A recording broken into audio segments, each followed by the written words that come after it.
Hey, what's up? It's Nick Giuliano. We are on a tour bus life with Jessie Reyez. Hello. What's up? Nothing, man. So, Jessie just got off stage, Bull Point Park, East Providence. What was the vibe like out there? How's the crowd? Lovely. I love it here. We went to the beach today. Everybody was hella cool. People were singing. It was cool. So, the last time Jessie was here, she played us some new tracks, including Body Count, which we'll talk about. But you said that you wanted to get seafood when you came back to Rhode Island, and I know you guys went to Iggy's yesterday. Oh, what was yeah. that like? It was lit. We went to Iggy's. We got some fried shrimp.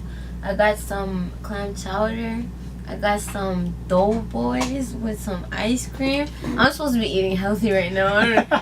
I mean, when you come to New England, that's what happens, though. We have seafood. It's not my fault. It was so good. Just call it. You could have a cheat day, right? That's Yeah, real. I guess so. Tuesday's gonna be my cheat days. You're right. Thank you. That makes me feel much better. Of course. You heard it here first. Jessie Reyez's cheat day. It's Tuesdays. Tuesday. Just for Iggy's. So let's talk about this tour with Halsey, kicking off the tour right here in New England. I love it. So for tours that you've been on before, what are you expecting from this one? What do you expect from that Halsey energy, that Halsey crowd? Her fans are dope. They're hella cool, you know. So it's cool to be able to just like meet hundreds of people for the first time at once. That's a really interesting thing because I get hella intimate in my songs. So it's like the combo that me and you would have that would take us maybe 3 months or to know each other and reach that level of intimacy, but like accelerated and then times hundreds of people, which is cool. It's an interesting thing. When you're outdoors, I feel like as a performer, outdoor venues have to be cool. You just see that sea of people out, you hear the music back. Is there a difference performing outdoors and indoors, or? I like outdoors better just because like I love like lakes and grass and nature. Scenery's better. And like fresh air, you know? I like it. So the single that's out now is Body Count, and for those that haven't heard it yet, talk to our listeners about its meaning. Okay. It's about kind of just like a big fuck you to anybody judging you deeply about shit that they don't like. If somebody's not paying your bills and not living your life, they really shouldn't have an opinion about the way you're living. But it's about living and not caring about other people's judgment.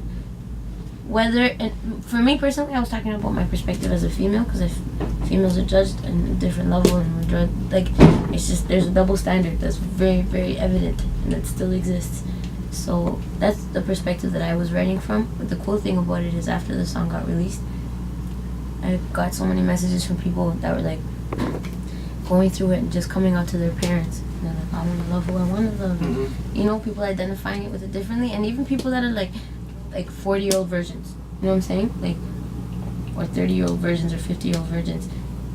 You don't have to feel inclined to fulfill social norms. You could just do what you want, and if that's what you want to do, you want to be a virgin, you could love who you want to love, man. Love yourself, you know? I think what's cool about artists like Jessie, because you write from such a personal place, is that people connect with the lyrics that you write. It's evident in the crowd that we just saw. You know, whether it's retweets, whether you're responding to people, I mean, what does that feel? It's kind of a big responsibility for people out there to connect to your stuff as well as they can. Yeah, it's crazy, man. It's cool. It's interesting, because everything I talk about is my own shit.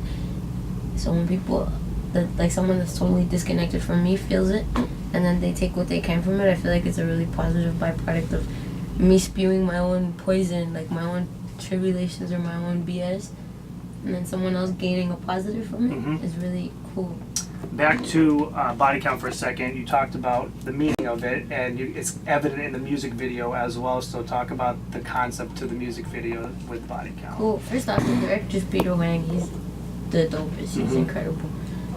Usually we have like video concepts pretty much like laid out prior to, but that one we were all in the boardroom, me and my management and the producer of the music video, Katie Marvallo, she's sick, and Peter. But we were all going through it, and 5 hours in the boardroom of like beating this idea dead, and like had a whole whiteboard full of shit, and then finally felt like we were getting close to something, and it's like 4 hours and 59 minutes in. And then we get to a point where we were all happy, and I looked at Katie and I was like, I feel like it's missing something though. It's missing core. It's missing, because I'm such like, I'm like night and day and up and down and like really, really happy and kind, and then the devil. So like it that's just my nature, right? And I was like, it's missing gore. And she's like, well, what about like, I'm like, it's missing blood, it's missing that. She was like, what if we have like a bucket of hearts in the fridge for this original concept? And I was like, that would be cool. And then at like the 5-hour mark, Peter puts his hand up and he goes, I got it, a witch hunt. And we're all like, And then we talked about it more, and it just made sense because it's like a bookmark in history for one of the many times that females have been persecuted for a very long list of shit, some of which is very much not applicable and fake allegations. But yeah, it made sense. It was like a bookmark in history. So 2 more quick questions with Jessie as we're wrapping up as the tour bus gets ready to take off to the next venue. With the body count and with some of the other new songs that you've let me hear, which was very nice, thank you. Well, when can people expect the new album and music? I don't know. 3 perfect words. Lastly, Calvin Harris and Dua Lipa, One Kiss. Yeah. You co-wrote it. Probably going to be the song of the summer. So what was it like to be a part of that and see how huge the song's got? Lit, man. It's cool. Shout out to them. Shout out to Dua Lipa. Shout out Calvin. They're both super dope. Calvin's helped me out so much, man. From the days, like the very early days when Figures was released, he was one of the first people to like reach out and offer support, you know. And then he's been helping out ever since, man. He's a G. He's free with his wisdom, and I'm very appreciative. And Dua's sick. She brought that song to life. Like,